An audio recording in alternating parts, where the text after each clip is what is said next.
let's take a step back. And again, Andre Johnson here, our Deal Mastery Monday call. We're talking with the topic tonight of wholesaling deals in today's market.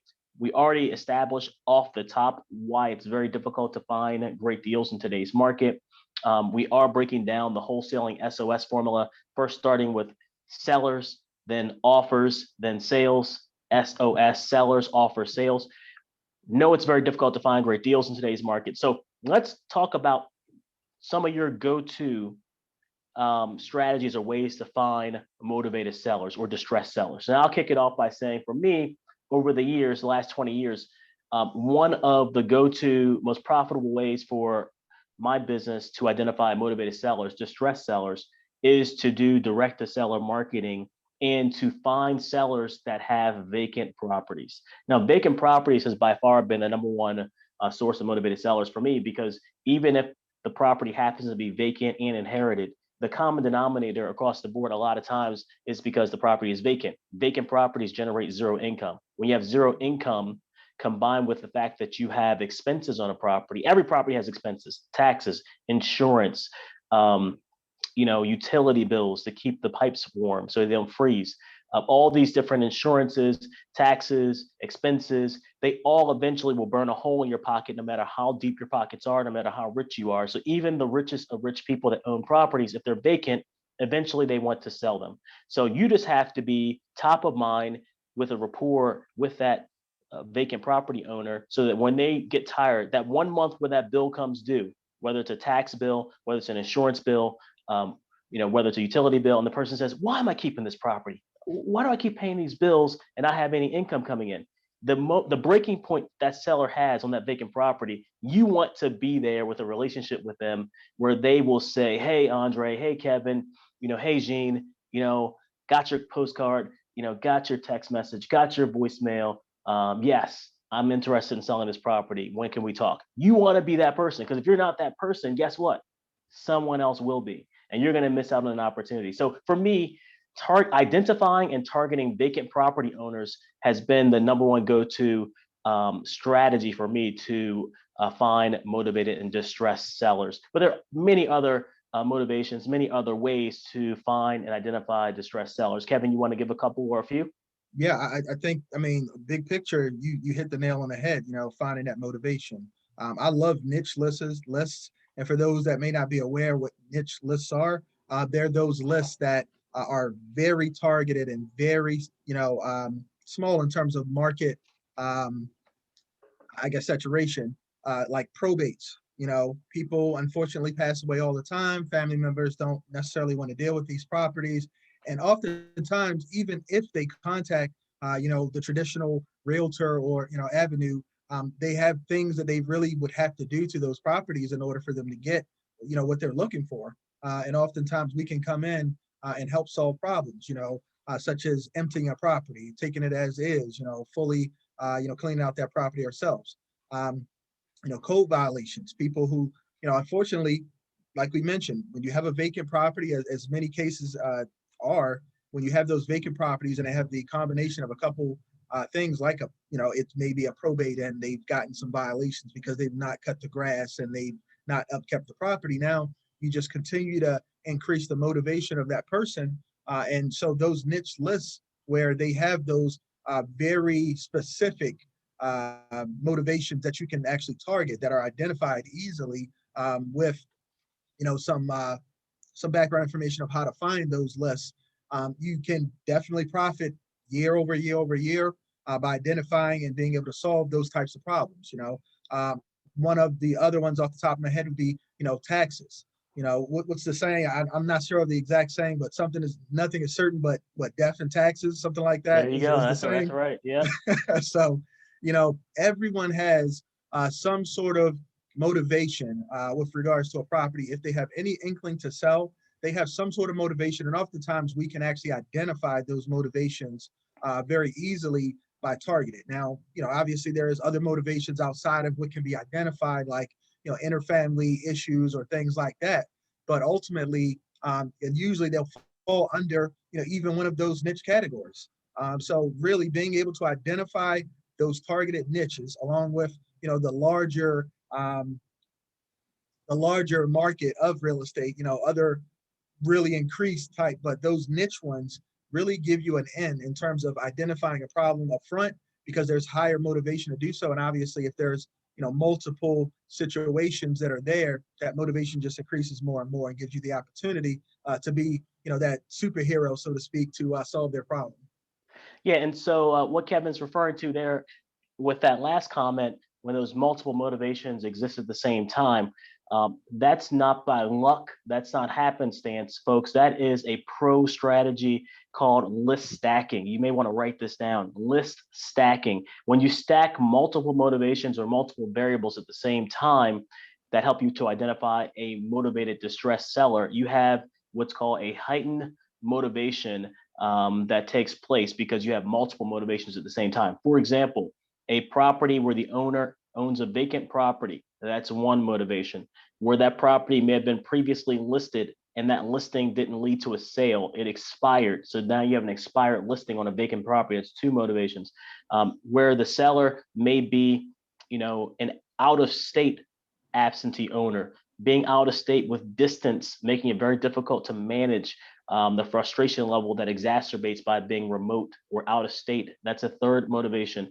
And then, for example, a property that may also be, behind on payments or taxes. That could be a fourth motivation. So we had a property just like that, where we helped our funnel client to identify this property and negotiate the deal. 4006 Springdale Avenue was a property where we did a list stacking approach, identified this seller, took multiple months, actually up to a year of follow-up, and that property was negotiated under contract for 25,000. We actually wholesaled that deal for 70,000 and made a nice whopping $45,000 wholesale fee on that deal that closed within the last month. So folks, these types of deals are out there. That's 4006 Springdale Avenue, Baltimore, Maryland, if you want to look it up. Property, again, under contract for 25,000. We actually wholesale that property for 70,000, $45,000 wholesale fee. And those properties and deals are out there for you to in your markets. You just have to know how to find these distressed motivated sellers. Just to wrap up, you need to start your wholesaling business. You need to start trying to do your first wholesale deal by focusing on identifying distressed motivated sellers. And Kevin and I just threw out a few motivations. One, people that own vacant properties. Two, Kevin dropped niche lists, for example, inherited properties, for example, probate properties. Three, Kevin also went through the fact that tax liens or tax delinquent properties is also a good target. So those three targets off the top. There's many other motivations that you can target. We're going to cover all of those motivations at the wholesaling bootcamp. There's a 2-day wholesaling bootcamp coming up March 13th and 14th. We're going to have 2 full days, 100% online, hands-on with us here at Deal Mastery. You can get more information at wholesalingdeals.com. That's wholesalingdeals.com. I just threw the link there in the live chat. I'll throw it in there again. It's a 2-day bootcamp, 100% online. We're going to cover all of the strategies and all of the motivations that lead to distressed sellers, the ways that you can throw bait out there.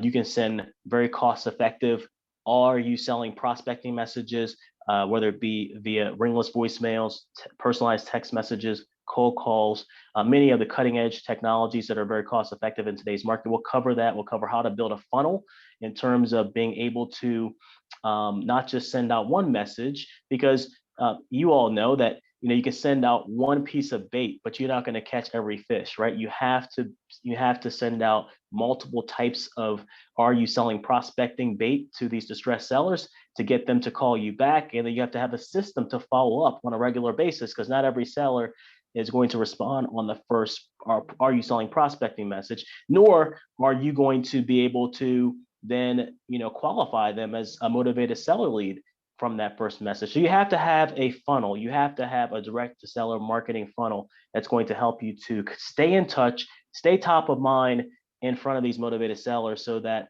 when they are ready to sell, that they're thinking of you and your real estate investment business wherever you're marketing for properties. to wholesale, or even maybe decide to hold on to one for cash flow or fix and flip. But you have to reach out to these distress motivated sellers in your target market in order for you to start the process of wholesaling deals. So again, to reset, Andre Johnson here with our Deal Mastery Monday call here with our special guest, wholesaling expert Kevin Davis, who has been now wholesaling full time for how long now, Kevin? Let's see. I believe this actually March will be year 8, maybe year 6, 7, 8. So So I know I've been in time the business for flies, about right? 15 years. It definitely flies. So But yeah, I think we're coming up on about the seventh or eighth year, one of the two full okay, time. so yeah, time flies, man. So how many deals have you done today? Just curious for those of you just meeting Kevin for the first time. Let's see, the second time when I got into the business, probably at this point, more than 500. When we initially Okay. started, when I started with you way back when, that number's probably, I have no idea, maybe, I don't know, 700, 800. I don't know.